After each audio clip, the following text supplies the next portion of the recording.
अस्सलाम वालेकुम स्टूडेंट्स, कैसे हैं आप लोग। उम्मीद करता हूँ खैरियत से होंगे। तो आज हम लोगों का फर्स्ट ईयर बायोलॉजी चैप्टर 2 का 10th लेक्चर है, जिसमें हम प्रोटीन्स का इंट्रोडक्शन लेंगे और अमाइनो एसिड्स के बारे में समझेंगे कि अमाइनो एसिड क्या है और कैसे लिंक करते हैं।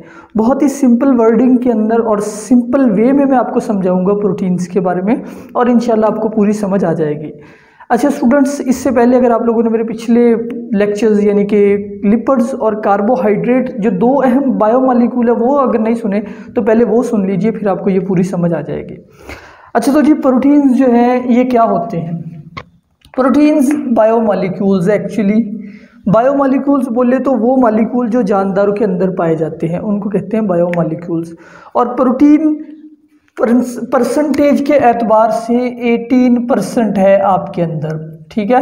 और ये more than any other biomolecules है, यानी पानी के बाद हमारे अंदर पानी 70% होता है।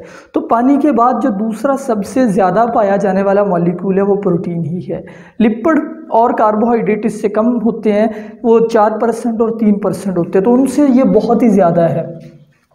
तो इसलिए it is most abundant organic compound. Abundant बोले तो ज़्यादा, 50% of total dry weight of living organism. यानी अगर आपकी बॉडी से पानी रिमूव कर दिया जाए तो फिर जो आपका वेट बाकी बचेगा उसको कहेंगे ड्राई वेट। जैसे अगर आपका वेट इस टाइम 100 किलोग्राम है तो आप में 70 किलो पानी का वेट है, वो निकाल दें तो बाकी आपका 30 किलो वज़न बचेगा। उस 30 किलो में आधी प्रोटीन होगी, यानी कि उस 30 किलो में 15 किलो प्रोटीन्स ही होंगी। तो यहाँ से आप अंदाज़ा करें कि प्रोटीन जो है ये कितने ज़्यादा है आपके अंदर। Present in all parts of cell, तकरीबन सेल के हर हिस्से में होते हैं। सेल की मेम्ब्रेन में, सेल के साइटोप्लाज्म में, सेल के हर ऑर्गेनेली में मौजूद होते हैं ये। तो ये है शॉर्ट क्वेश्चन, प्रोटीन के फंक्शंस लिखे। यहाँ पे मैंने पॉइंट बना लिया, point number 1, point number 2, point number 3, point number 4, point number 5, 6 और इस साइड पे 7 और 8। तो आप इनको एज इट एज याद कर सकते हैं। पहले नंबर पे प्रोटीन एंजाइम होते हैं, यानी एंजाइम का इंट्रोडक्शन आप पिछले लेक्चर्स में पढ़ चुके हैं। मैंने आप लोगों को चैप्टर 3 पहले पढ़ा दिया है कि एंजाइम बायोमॉलिक्यूल्स होते हैं जो रिएक्शंस को कैटेलाइज करते हैं। जैसे ये एक एंजाइम है, तो एंजाइम का काम होता है रिएक्शंस को स्पीड अप करना। प्रोटीन के बने हुए हैं, तो इसलिए प्रोटीन का पहला फंक्शन ये हुआ control all metabolism of cell. Metabolism से मुराद है सेल के अंदर होने वाले जितने भी रिएक्शंस हैं वो एंजाइम की वजह से होते हैं। तो इसलिए प्रोटीन आपके इन रिएक्शंस को कंट्रोल करती है। और रिएक्शंस के बगैर तो हम कुछ भी नहीं है। मैं बोल रहा हूँ रिएक्शन हो रहे हैं आपके अंदर, सेल के अंदर मेटाबॉलिज्म हो रहा है। आप खुराक खाते हैं, रिएक्शंस की हेल्प से तोड़ी जाएगी। खुराक में से एनर्जी निकालनी है, रिएक्शन होने हैं। आपकी पलकों ने झपकना है, आंखों ने काम करना है, हर एक चीज़ रिएक्शंस है। दूसरे नंबर पे हार्मोन्स। हार्मोन्स ज़्यादातर प्रोटीन के बने हुए हैं, सारे नहीं, मोस्ट हार्मोन प्रोटीन के या अमाइनो एसिड के ही बने हुए होते हैं। तो इसलिए हार्मोन्स की सूरत में रेगुलेट मेटाबॉलिक रिएक्शंस। आपको पता है हार्मोन्स जो है वो क्या करते हैं। हार्मोन्स दरअसल कुछ ऐसे कंपाउंड्स होते हैं जो ग्लैंड से निकलते हैं। फॉर एग्जांपल जैसे ये हमारा पिट्यूटरी ग्लैंड है। पिट्यूटरी ग्लैंड अब एक हार्मोन पैदा करता है जिसका नाम होता है ADH। ADH क्या करता है, ADH जो है वो आपके नेफ्रॉन से पानी को जज़ब करता है, ठीक है। तो रेगुलेट करने से मुराद होता है उनको बाकायदा बनाना, यानी अगर वो रिएक्शन ज़्यादा तेज़ हो रहे हैं तो उनको स्लो करना, अगर वो स्लो है तो उनको जिस्म की ज़रूरत के मुताबिक बढ़ाना। इन्होंने रिएक्शन को चलाना है, इन्होंने रिएक्शंस को रेगुलेट करना है कि किस रिएक्शन को अब फास्ट होना चाहिए, किसको स्लो होना चाहिए। तो जैसे कि आपके अंदर बाज़ औक़ात जो है इंसुलिन ज़्यादा पैदा होती है। अब जब इंसुलिन ज़्यादा पैदा होती है वो ग्लूकोज को कम करने लगती है। जब इंसुलिन पैदा नहीं होती तो वो जो ग्लूकोज की यानी कि एक्चुअली ग्लूकोज ग्लाइकोजन में कन्वर्ट होना शुरू हो जाता है। जब इंसुलिन पैदा होती है तो वो जो ग्लूकोज की ग्लाइकोजन में कन्वर्जन है वो रुक जाती है। यानी हार्मोन्स रेगुलेट करेंगे कि ग्लूकोज को ग्लाइकोजन में कन्वर्ट करना है या नहीं करना। फिर ये ट्रांसपोर्ट का काम करते हैं, और ट्रांसपोर्ट की बेस्ट एग्जांपल है हीमोग्लोबिन, जिसको HBB कहा जाता है। तो जो हीमोग्लोबिन है ये ट्रांसपोर्ट करती है ऑक्सीजन की, यानी आपके फेफड़ों से ऑक्सीजन लेके आपके सेल्स को सप्लाई करती है। इसी तरीके से ये CO2 की सप्लाई भी देती है, यानी कि CO2 को सेल्स से उठा के फेफड़े में छोड़ के आती है। Also transport lipid and hormones वगैरह। और क्योंकि हमारे ब्लड में ज़्यादातर रेड ब्लड सेल नहीं होते हैं, तो वही जो ब्लड है वही आपके इन चीज़ों को लेके जाता है, यानी कि खुराक को, लिपिड्स को, प्रोटीन को, मेटल आयंस को, इन सब को भी ट्रांसपोर्ट करते हैं। तो ये भी प्रोटीन का फंक्शन है। एंटीबॉडीज़ दरअसल हमारी बॉडी के अंदर वो वाले कार्बन के बने हुए और ऑर्गेनिक मॉलिक्यूल्स होते हैं, प्रोटीन के बने हुए मॉलिक्यूल होते हैं जो जरासीमों को मारते हैं। ठीक है, वाइट ब्लड सेल एंटीबॉडीज़ पैदा करते हैं और एंटीबॉडीज़ जो हैं ये जरासीमों के साथ बाइंड करके उनको किल कर देती होती है। तो डिपेंड करते हैं पैथोजेंस यानी जरासीमों से में। फिर प्रोटीन का अगला काम है क्लॉटिंग करना। क्लॉट, ब्लड क्लॉट, आपको पता है कि जब कभी हमारे ज़ख़म हो जाए कहीं पे, तो एक कट लग गया फॉर एग्जांपल आपकी बॉडी के ऊपर, ये कट लगा, यहाँ से ब्लड निकलने शुरू हो गया, तो वो ब्लड आपके लिए ख़तरनाक है। तो ऐसी कंडीशन में कुछ प्रोटीन्स जो हैं वो यहाँ पे एक सील बना देती हैं। वो सील कौन बनाती है? एक प्रोटीन जिसका नाम है फिब्रिनोजन। नाम लिख देता हूँ यहाँ पे, फिब्रिनोजन, ये एक प्रोटीन है, ये सील बनाती है। फिर इस सील के अंदर रेड ब्लड सेल अटक जाते हैं, वाइट दूसरे प्लेटलेट अटक जाते हैं, और फिर ये चीज़ जो है ये एक क्लॉट का काम करती है और खून निकलना बंद हो जाता है। यूँ आपको prevent blood loss after injury. Movement का काम भी देती है। हमारे मसल्स के अंदर प्रोटीन होती है, जैसे कि आपका बाइसेप मसल जो है, जो आपका डोला जिसको आप कहते हैं, ये वो बाइसेप है, ये वाला मसल, और बाकी भी हर मसल की बात कर रहा हूँ, ये एक एग्जांपल दे रहा हूँ। इस बाइसेप के अंदर प्रोटीन्स होंगी, एक्टिन प्रोटीन होगी और एक्टिन के अलावा मायोसिन होगी। ये दो अहम प्रोटीन है, इनके अलावा और भी होती है। ये मूवमेंट भी आपको देती है, यानी प्रोटीन्स का काम आपको मूवमेंट देना भी है। जैसे मैं हिल रहा हूँ, चल रहा हूँ, हाथ हिला रहा हूँ, जुबान हिला रहा हूँ, ये सब मेरे मसल्स मूव कर रहे हैं और मेरे ऑर्गन्स को मूव करवा रहे हैं। तो मसल्स के अंदर भी क्या है? प्रोटीन। तो इसलिए प्रोटीन का काम मूवमेंट देना भी है। फिर क्रोमोसोम मूवमेंट। अब क्रोमोसोम किसके बने हुए होते हैं? क्रोमोसोम के अंदर भी बेसिकली प्रोटीन होती है, histone protein, if you remember.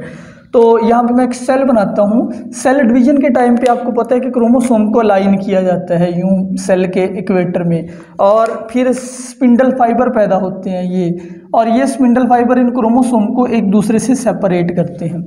और स्पिंडल फाइबर किसके बने हुए हैं? ये भी प्रोटीन के बने हुए हैं, और उस प्रोटीन का नाम है टिब्यूलन प्रोटीन। सो देखिए प्रोटीन्स की कई किस्में हैं, हिस्टोन प्रोटीन है, टिब्यूलन प्रोटीन है, एक्टिन है, मायोसिन है, ट्रोपोमायोसिन है, ट्रोपोनिन है। तो ये सारी प्रोटीन्स हमारी हेल्प कर रही है। एंजाइम प्रोटीन के बने हुए हैं। फिर प्रोटीन स्ट्रक्चरल्स भी हैं, यानी कि ये आपकी मेम्ब्रेन्स भी बनाती है, सेल की membrane. And if you know very well कि सेल मेम्ब्रेन जो है वो लिपिड की बाइलेयर पे मुश्तमिल होती है, जिसमें प्रोटीन एम्बेड होते हैं। और ये प्रोटीन का अगला काम हो गया। इसके अलावा भी प्रोटीन के बहुत से फंक्शन है जो यहाँ पे मेंशन नहीं है। जैसे प्रोटीन जो है वो कार्बोहाइड्रेट के साथ मिलके ग्लाइकोप्रोटीन बनाती है, प्रोटीन लिपिड के साथ मिलके लिपोप्रोटीन बनाती है, प्रोटीन डीएनए के साथ मिलके न्यूक्लियोप्रोटीन भी बनाती है, यानी इस तरह के कई मॉलिक्यूल भी बनते हैं। और फिर वो भी आके आपकी करैक्टर्स को भी कंट्रोल करते हैं और भी कई काम करते हैं। तो प्रोटीन मुझे ये कहने में कोई डाउट नहीं है कि प्रोटीन जो है वो जितने ऑर्गेनिक बायोमॉलिक्यूल्स हमारी बॉडी में पाए जाते हैं उनमें से मोस्ट इंपॉर्टेंट है। लिपिड और कार्बोहाइड्रेट से शायद ज़्यादा अहम है। एक प्रोटीन का और फंक्शन यहाँ पे मेंशन करना चाहता हूँ, ये प्रोटीन एनर्जी भी आपको सप्लाई करती है। ठीक है, ये प्रोटीन यानी कि ऐसे ही नहीं है कि ये स्ट्रक्चरल है, ये आपको, क्योंकि प्रोटीन में CH बॉन्ड भी है तो ये आपको एनर्जी भी दे सकती है। ये प्रोटीन का 9th फंक्शन भी आप लिख सकते हैं। आगे बढ़ते हैं, देखते हैं अमाइनो एसिड क्या चीज़ें हैं। तो अमाइनो एसिड्स, प्रोटीन किस पे मुश्तमिल होती है? प्रोटीन अमाइनो एसिड पे मुश्तमिल होती है। आप कह सकते हैं कि अमाइनो एसिड जो है ये बिल्डिंग ब्लॉक है। These are building block of protein.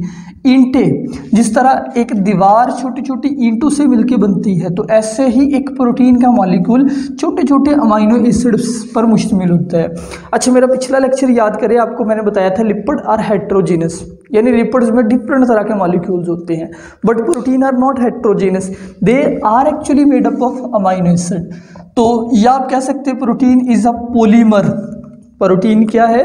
Poli mean many, मर का मतलब होता है पार्ट, यानी many part of amino acid, यानी कि प्रोटीन एक्चुअली अमाइनो एसिड का पॉलीमर यानी कि लंबी चेन्स है।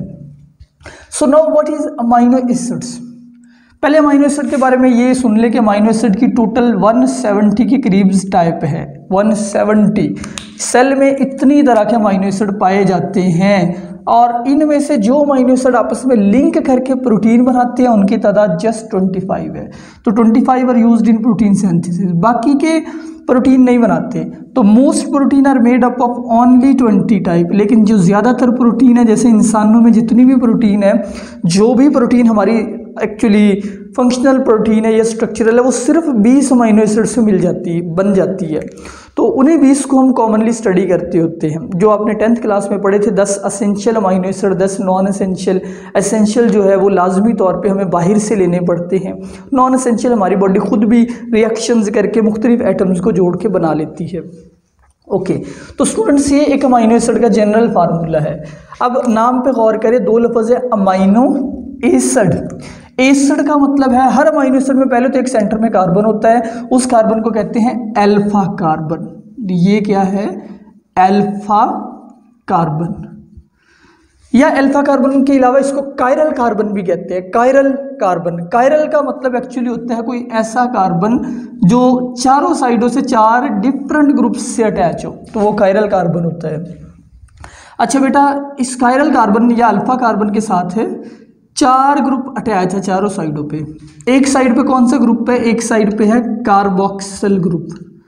कार्बोक्सिल ग्रुप, ये पिछले लेक्चर्स में भी आपको मैं बता चुका हूँ कि कार्बोक्सिल ग्रुप एक्चुअली एसिड का फंक्शनल ग्रुप होता है। तो इसीलिए इस अमीनो एसिड का नाम अमीनो एसिड रखा गया, क्योंकि इसमें एसिड वाला ग्रुप मौजूद है। तो इसको आप यूँ भी लिख लेते होते हैं, शायद आपको याद होगा पिछले लेक्चर में बताया था, C डबल बॉन्ड OH। तो ऐसे भी लिखा जा सकता है C double bond O and साथ फिर सिंगल बॉन्ड OH, या फिर कॉमनली ऐसे भी। और दूसरी साइड पे है अमीनो ग्रुप। ये ग्रुप कौन सा है बेटा जी? ये है अमीनो ग्रुप।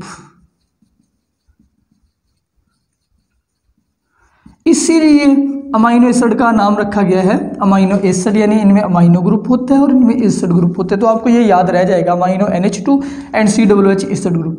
बाकी एक साइड पे है सिर्फ हाइड्रोजन, ये अकेला एक हाइड्रोजन है। और जो चौथी साइड है उस पे है एक R ग्रुप, जिसको कहते हैं अल्काइल ग्रुप। अल्काइल ग्रुप ये हर अमीनो एसिड में डिफरेंट है, यानी कि जो अमीनो एसिड की टाइप्स है 20 टाइप्स जो प्रोटीन हमारे अंदर बनाते हैं, उन सब में ये डिफरेंस होगा अल्काइल ग्रुप का।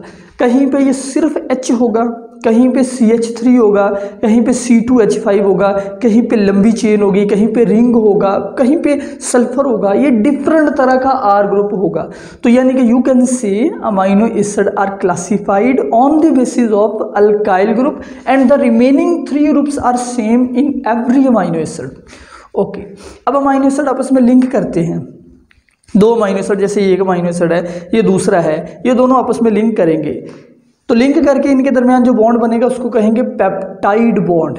कौन सा बॉन्ड? Peptide bond. फिर दूसरे के साथ तीसरा भी जुड़ सकता है, जैसे ये एक तीसरा अमीनो एसिड भी जुड़ गया, अब ये 4 जुड़ गए, तो इन चारों को कहेंगे टेट्रापेप्टाइड। ठीक है, 2 जुड़े डाइपेप्टाइड, 3 जुड़ जाएं ट्राइपेप्टाइड, 4 जुड़ जाएं टेट्रापेप्टाइड। तो peptide bond is a bond between 2 amino acid. यहाँ पे मैं आपको इंट्रोडक्शन देने लगा हूँ कि पेप्टाइड बॉन्ड कैसे बनता है। This is peptide bond. अब ये हम अमीनो एसिड 2 ले रहे हैं। एक अमीनो एसिड जो है ये आप देख रहे हैं, उसमें अल्फा कार्बन, NH2 मैंने खोल के लिखा है, COOH पूरा लिखा है, और यहाँ पे R ग्रुप अगर फॉर एग्जांपल H हो तो ये वाले अमीनो एसिड का नाम होगा ग्लाइसिन। याद रख लें बेटा कि ग्लाइसिन वो अमीनो एसिड है जिसमें R ग्रुप H होता है। अच्छा, ये दूसरा अमीनो एसिड आप देख रहे हैं, इसमें ये इसका अल्फा कार्बन हो गया। अल्फा कार्बन को ध्यान में रखिए, इसलिए मैं इसको अलग रंग दे रहा हूँ। अल्फा कार्बन के साथ है NH2 एक साइड पे, COOH, और इस साइड पे अगेन अगर फॉर एग्जांपल यहाँ पे CH3 ग्रुप होता तो फिर ये अमीनो एसिड का नाम होना था alanine. So these are 2 amino acid, एक का नाम है ग्लाइसिन और दूसरे का नाम है एलानिन। ये हम एग्जांपल ले रहे हैं कि 2 अमीनो एसिड आपस में कैसे लिंक करते हैं। ओके स्टूडेंट्स, अब ये दोनों एक अमीनो एसिड का COOH यानी कार्बोक्सिल ग्रुप है सामने है, दूसरे का अमाइनो ग्रुप सामने है। ज़हन में रखिए, कार्बोक्सिल ग्रुप का OH और उधर से अमाइनो ग्रुप का H। तो स्टूडेंट्स यहाँ से कार्बोक्सिल ग्रुप का OH और अमाइनो ग्रुप का यानी सेकेंड अमाइनो एसिड के अमाइनो ग्रुप यानी NH2 ग्रुप का H आपस में रिएक्ट करता है and then they release H2O। ठीक है, अब H2O रिलीज हुआ, नाइट्रोजन का बॉन्ड फ्री हो गया, ये ज़हन में रखें। इधर से कार्बन का बॉन्ड फ्री हो गया, ये जो कार्बोक्सिल कार्बन है, तो फिर यहाँ पे बॉन्ड बनेगा। अब ये देखिए पहला अमाइनो एसिड, अब पहले अमाइनो एसिड का ये कौन सा ग्रुप था, पहले अमाइनो एसिड का ये कार्बोक्सिल कार्बन था, उसके साथ डबल बॉन्ड O अभी भी है। ये दूसरे अमाइनो एसिड का N ग्रुप था, NH2H निकल गया था, तो ये नया बॉन्ड बन गया। इस नए बॉन्ड को कहेंगे पेप्टाइड बॉन्ड। एक्चुअली ये जो रेड कलर से बॉन्ड बनाया गया है, this bond is called peptide bond. अच्छा, इस पूरे मॉलिक्यूल का नाम क्या होगा, इस पूरे मॉलिक्यूल का नाम होगा डाइपेप्टाइड। जब दो अमीनो एसिड जुड़ते हैं क्या बनता है, डाइपेप्टाइड। तो डाइपेप्टाइड तो किसी भी ऐसे मॉलिक्यूल को कहते हैं जिसमें दो अमीनो एसिड आपस में लिंक हो, लेकिन इसमें एक अमीनो एसिड क्योंकि ग्लाइसिन है, दूसरा क्योंकि एलानिन है, तो इसका एक और नाम होगा, वो होगा ग्लाइसल एलानिन। तो ये एक डाइपेप्टाइड है। ओके, अब इस डाइपेप्टाइड के एंड पे फिर देखिए OH ग्रुप मौजूद है।